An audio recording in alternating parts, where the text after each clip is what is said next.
days later. Hi guys, samahan niyo ako ngayon magpa-check up ng aking ngipin dahil simula nung March 8 pagkatapos kong kumain ng ice cream, ayan, biglang sumakit yung aking ngip. Hindi na ako nakatiis at hindi ko kayang hintayin makauwi pa ng Pilipinas kaya naman agad ako nagsabi sa aking maamo. Hanap nga kayo ng legit na dentista dito sa Hong Kong kung naandito man kayo or kung pupunta man kayo dito sa Hong Kong. Isa itong pupuntahan ko na legit na dentista dito sa Hong Kong. Sundan nyo lang itong video mula dito sa Wan Chai Station Exit A2 kumaliwa kayo. Tapos sundan nyo lang itong video ko. Sundan nyo lang yung mga establishment na makikita nyo dito. Hindi naman kayo maliligaw basta pagkakaliwa nyo, diretsuhin nyo lang ito. Marami naman legit na mga dentista dito pero nakakatakot kasi dun sa iba. So bago ko kasi hinanap ito, nag-research muna ako. At nagbasa ako ng mga reviews tungkol dito. So far so good naman base sa naging experience ko. Dating nyo dito, makikita nyo itong Watson. Tapos medyo lumiko lang kayo dito ng kaunti sa may Fleming Road. Tapos pagkatapos nyan, tumawid na kayo. So sabi nga nung mga nakapunta na dito at nakapagpagamot na dito sa dentista, medyo may kamahalan daw. Pero sulit naman daw yung bayad mo kasi nga legit na dentista nga ito. May mga Pilipino kasi ditong dentista pero hindi sila mga lihitimo. So, kung magiging maayos at maganda yung kalabasan ng aking check-up dito, babalik ulit ako dito para magpa-check up ulit. Pero sana wag naman na ulit sumakit yung ngipin ko dahil talaga naman apektado yung buong katawan at pagkatao ko pag nagtatrabaho ako. Kung plano nyong magpa-check up dito, huwag kayong magtiis at huwag kayong manghinayang magbayad ng malaki kung maganda naman yung resulta, okay? Kung tatandaan na pag nagtatrabaho tayo, health is wealth, ika nga sabi nila.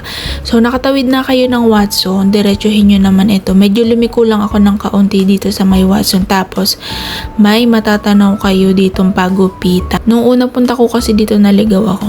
Cool Cut. Ayan, pag nakita nyo, lumiko na kayo at makikita nyo yung number ng building, itong 209-211. Pagkatapos yan, umakit na kayo dito. Tapos, pindutin nyo lang yung... Pasok nyo sa loob, pindutin nyo lang yung first floor at dadalhin na kayo doon sa mismong clinic ni Doc Sabrina. Kung pupunta nga pala kayo dito, huwag nyo kalimutan magdala ng cash kasi hindi sila tumatanggap dito ng payment sa Alipay o kaya naman ay sa card or sa mga credit card. Only cash ang tinatanggap nila. Pagpasok nyo sa loob, makakausap nyo sa information yung Chinese na lalaki. So, si doktora kasi, Pilipina naman yun. Andito na tayo, kaya mag-doorbell na lang kayo pagpasok nyo. Tapos, diretso sa information. Good morning, I have a schedule today.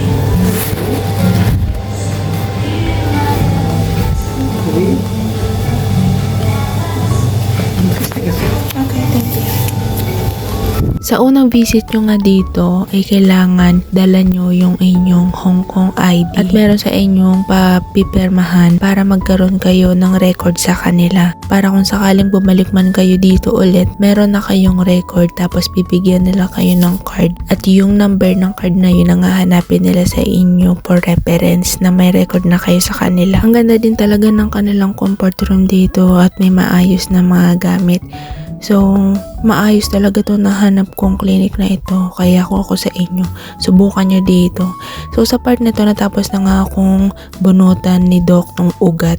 So, pinakita niya sa akin dito kung ano yung sumasakit sa ngipin ko. Ito pala yun. Sobrang liit lang niya. Yan lang yung nagpapahirap sa akin ng mga ilang araw.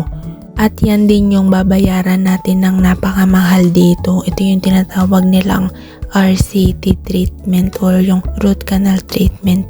And x-ray nga din pala niya ako, pinakita niya sa akin yung itsura ng ugat at kung saang part siya kukuhanin or bubunutin. Tapos dito naman ipinapaliwanag niya na sa akin yung tungkol sa gamot na iinumin ko.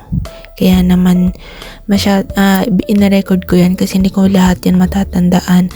So nakakatuwa siya kasi ang galing niyang i-explain. Po, Dok, anong oras po kayo nagla-lunch? Actually, lunch break namin is 1. Kaya meron kami. Naka-overtime lang talaga kami. Kaya hindi ako pwede mag-stop kasi sorry naman. Kawawa ka naman naghintay ka. Nag-aalala din po yung boss ko, sabi sa akin, anong oras sila dyan Ay, nagla-lunch? hindi. Akala ako na ang andyan. Ako nang may problema dyan. Okay po. Kung nandyan yung pasyente ko, I will do it. Kahit Thank you. wala ng lunch. Thank you po, Doc. Sige, bye-bye. Balik na lang po ulit. Okay. Pangalawang balik na natin ito kay Doktora at ito ang unang salang natin para sa first treatment ng RCT. So ang RCT kasi ay pinaliwanag niya sa akin na may ilang session siyang gagawin dito. Binigyan niya ako ng mga araw, schedule kung kailan ako babalik para doon. Pangalawang balik naman natin ito para sa second RCT session. So, bali pangatlong punta ko na ito simula.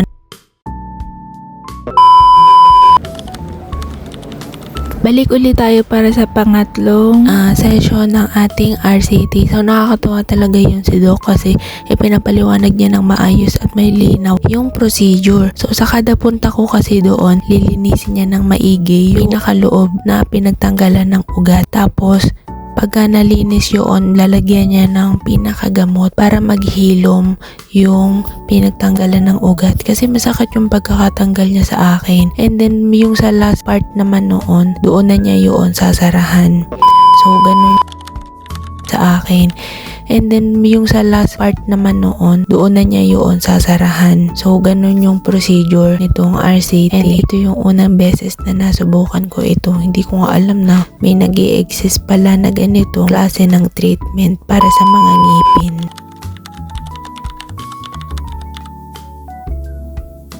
Finally, ito na yung pinakahuling treatment na gagawin sa akin at matatapos na tong aking RCT. So, unang beses ko lang naman naranasan ito at dito pa talaga. So, nakakatuwa lang. Sana magtagal talaga tong ating ngipin at hindi na masundan pa ng ganito ulit. So, ayun lang. Sana nagustuhan nyo tong ating ginawang video. At sana kung sakali naghahanap kayo ng legit na dental clinic, dito subukan ninyo. At talagang sulit yung ibabayad ninyo. Yun lang. Salamat!